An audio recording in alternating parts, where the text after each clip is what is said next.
like the best video ever. This is great. We got 25 minutes. We gotta go.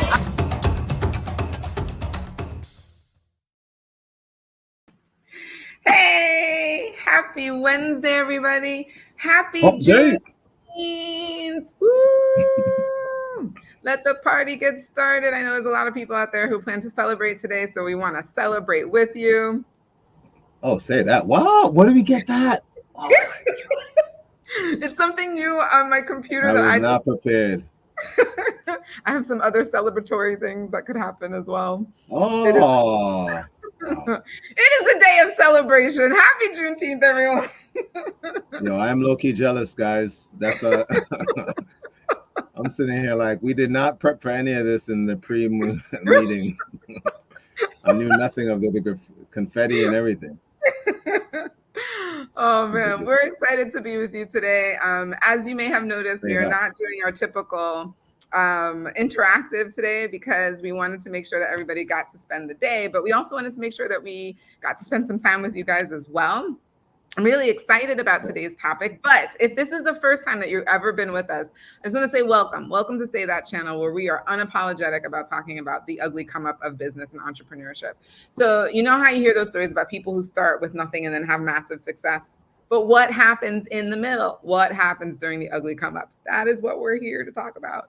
And so you can find us on social media right there on Instagram. If you want to become a Patreon members of ours and support what we're doing, please become a Patreon member. We'd love to have the support there. You get access to even more in-depth videos with some of our guests and overtime.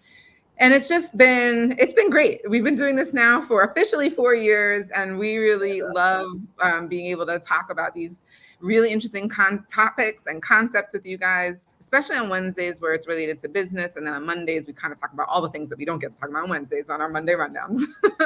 So today we have a topic that we are really excited to talk to you guys about.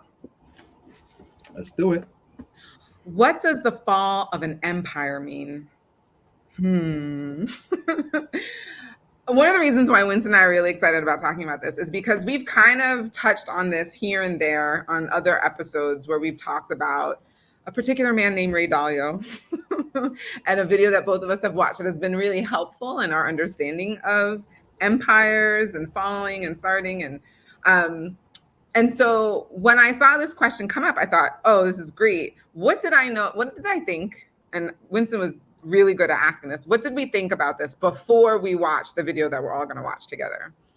And I hear empire, I think Roman Empire, right? I think history.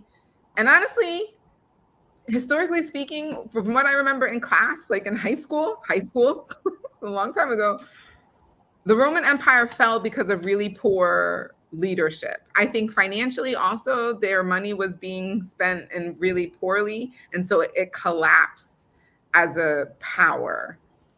And then I just know that after that came the not the dark ages, but the Middle Ages, right? Where basically there was a lot of poverty, right? So the Middle Ages, there's a lot of poverty. Think Game of Thrones, like it's that time of the world, like that. Well, not really. So I really didn't know a lot. And it's just this vague understanding that poor leadership combined with some sort of poor financial spending led to the downfall of this empire. I think the Greek empire too, similarly, or like we think of the Greece back. Yeah, I think same thing. Loss of good leadership, and then something to do with finances, but not really truly understanding it. What do you remember or understand about the fall of empires? So for me, what often came up was just the idea of war. Some place being overpowered or overmanned, some nation that ran out of, to your point, ran out of money, but ran out of money because they couldn't fund a war. Some nation that, again, expanded due to war. A big part of what happened with the Roman Empire was they kept trying to expand, and to your point, found themselves in poor leadership. A lot of infighting took place. A lot of people were being killed, and essentially because of the I mean, having a nation that was so vast but not having this type of technology that we have now to obviously reach out and communicate with the place, people started doing their own things like that. Eventually, that empire fell. But for me, the thing that came to mind first was just this idea of a country or a nation fighting beyond its financial means or expending its finances beyond its means, and someone else coming and taking over. But I often thought of taking over from like a war standpoint, like conquering the people, subjugating, to your point, raping, pillaging, all these different type of, ancient Game of Thrones-ish kind of. No, literally. In my mind, the last time an empire fell, I do think, like you brought up, it's just this old war. Someone had to bow to someone, and you know what I mean, like take the throne of something. And I am excited about looking at this video because I don't think we have ever done it with everyone. But that's not what he explained, so I'm definitely excited to jump into it. All right, well, let's jump in so that way we can all be on the same page and learn together. So we are gonna bring this up so you all can watch with us. Ready? Here we go. I studied the 10 most powerful empires over the last 500 years and the last 3 reserve currencies. It took me through the rise and decline of the Dutch Empire and the guilder, the British Empire and the pound, the rise and early decline in the United States Empire and the dollar, and the decline and rise of the Chinese Empire and its currencies, as well as the rise and decline of the Spanish, German, French, Indian, Japanese, Russian, and Ottoman empires, along with their significant conflicts, as measured in this chart.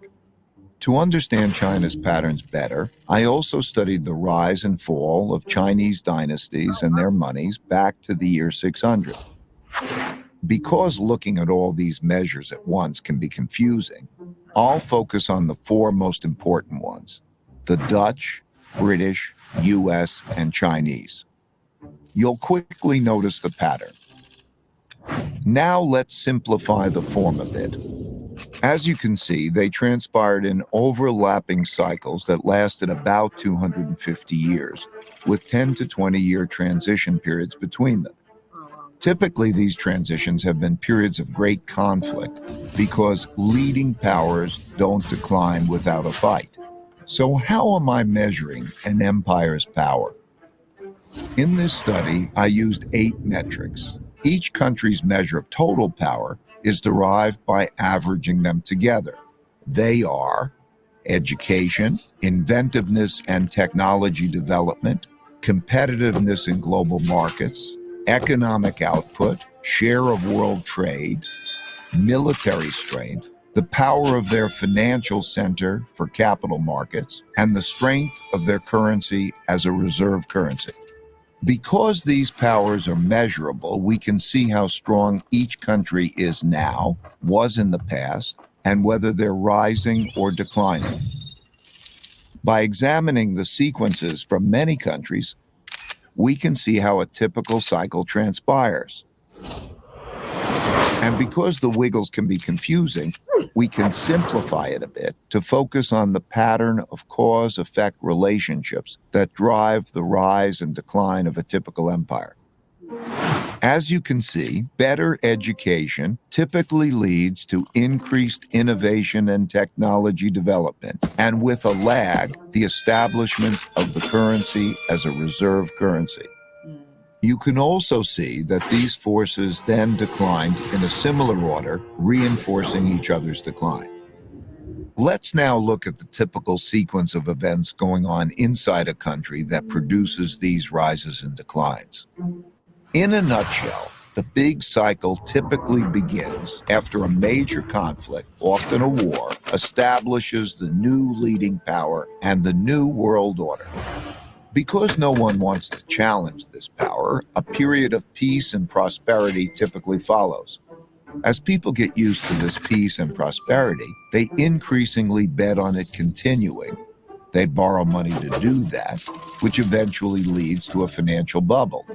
The empire's share of trade grows, and when most transactions are conducted in its currency, it becomes a reserve currency, which leads to even more borrowing. At the same time, this increased prosperity distributes wealth unevenly. So the wealth gap typically grows between the rich haves and the poor have-nots. Eventually, the financial bubble bursts, which leads to the printing of money and increased internal conflict between the rich and the poor, which leads to some form of revolution to redistribute wealth. This can happen peacefully or as a civil war. While the empire struggles with this internal conflict, its power diminishes relative to external rival powers on the rise.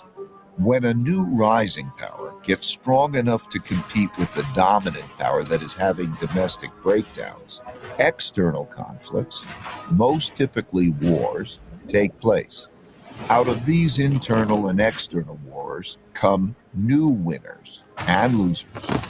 Then the winners get together to create the new world order. And the cycle begins again. Definitely got lost in that one. It ends a bit abruptly. And I feel like I'm like in it, right? Like I probably could have sat there for another 10 minutes. I'm like fully absorbed. And we'll make sure we actually link the full video, because there is a longer, I think it's an hour or something long video. So we'll make sure it is definitely in the description box. Yeah. Thank you, Jay. We'll make sure we put that up because he definitely gets into it. So, but what are your thoughts on what you did see? Yeah, so super helpful. I loved that he has 8 metrics with which to just determine right, like what is somebody powerful, right? I love it's the education, which leads to technology and innovation, which leads to the spreading of the global spreading of commerce, and things like that. And then there were a couple of other things that I can't remember, but the lagging thing was like the currency then becomes that country's currency then becomes the reserve because it's just all over, all over because the it world. becomes a standard practice. Yeah. Right. So to me, that was really helpful. That like, oh, he's measuring these on 8 specific points that are measurable that we can see. We could even measure right now, right? Like it's something that we can look at in this moment. Also, what I thought was really interesting is that he went all the way back to into Chinese history and the different dynasties that existed within Chinese history. For me, that's interesting because again, well, one, it's a history that in America it's not talked about a lot. It's not you have to go out of your way to study that part of the world. Yes. But I think it's really interesting that he did, because that is now a power that is now up and coming. So even the fact that he studied their history as well, and that they had the same patterns throughout history. And I was just fascinated by that. So I think 1, these are measurable. 2, that this has been happening over and over and over again. Like he literally said it, the cycle continues. And the third thing that really stood out to me is that I was identifying what is happening in the US right now with all the different 8 points. And I was like, yep, our education is good. It's not anymore. Our technology, right? You can, our innovation is certainly trade. It has gone down. We certainly import a lot more things into our country than we are getting out to others. If anything, we have a soft power, which is our entertainment industry, which he doesn't talk about here, but most other worlds look to America for entertainment, whether it's singing, acting, whatever, right? Like that kind of a thing. And so I think— I wonder how that affects our economy, though. We can have a whole other conversation about that. I recently watched something about South Korea and how they intentionally have created a soft power. So we all know K-pop and K-dramas and K-beauty and like all these things that have come up. This was an intentional, driven decision by the leadership in Korea to create themselves as a soft power, and how that has helped their economy is really fascinating. Anyway, I say all this to say, I'm basically left with watching how this is impacting us right now in America. And we are now on the downside of all of this. We are in wars. Everything you said. The internal, that was yeah, internal. the internal. Okay. Gap. So that's the part that I wanted to jump in with you at. So I completely agree. The fact is, and I said this backstage before we started, just the idea of being present to the fact that we're living through what Ray describes in this video, from just my opinion. And I'm not trying to create like a fear mongering thing, because in every one of the, and you brought this up as well, Jay, is the idea that the places that are no longer the powers are still around. It's not like, England's gone. It's just things are shifted there.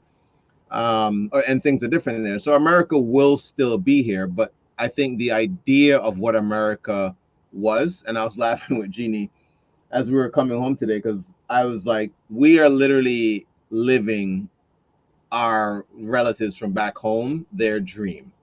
And we were just literally something as simple as walking from the gym. But I know that there are liberties and things, just luxuries, and I call that a luxury that we have here that people don't have access to. I go to a gym that I pay, $20-something for a month, just these different little things. And I say that all to say, understanding that the shifts in things, like I just mentioned, $20 for that gym, it costs something else at some point. Some of these things are what we're seeing him talk about there. These things just changing around you, and not maybe understanding things like being terms like, and I was saying to you earlier, inflation and things being thrown around.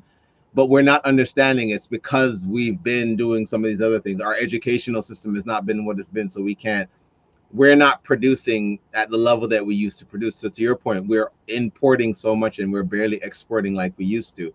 A lot of the places now who no longer even want to do business with us because of a lot of just the political things that are going on. And just the infighting. I'm not a big, I won't necessarily get into politics, because I really don't have necessarily a stance in that area, except to say clearly other people I think are taking advantage of what's going on here with just a lot of the animosity that is going on within that arena.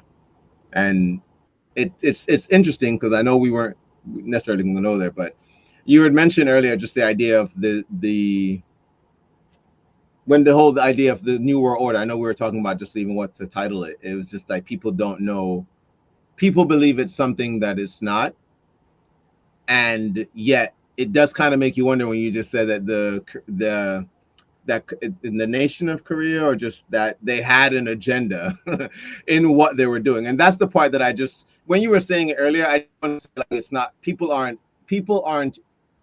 they're not inaccurate. It's just I think we're putting faces to something that's happening on a national level, or to that point, we're putting a face or a few faces of evil people sitting at a table when something's happening on a global scale, because a lot of things have to go a certain way for what he's describing to take place. I mean, if we weren't allowing a lot of the things that we allow within America to take place, then these other nations couldn't continue, doing the things that they're doing and letting their agendas move forward. So it's this whole thing's a very interesting space to be in. I wonder what everyone else is feeling or thinking. I agreed. We would love to hear your thoughts. What did you think a new world order meant before watching this video? Did you think it was some sort of doomsday conspiracy? Let us know your thoughts. Did this video help you? Are you more confused? Please go directly to the 40-minute video that's in the description box to see the full description. We want to hear all your thoughts. All right. And in honor of June 19th, 19 minutes, we're out of here. So as always, remember, you deserve the good life. Say that. Say that. We'll see you guys. Enjoy the day.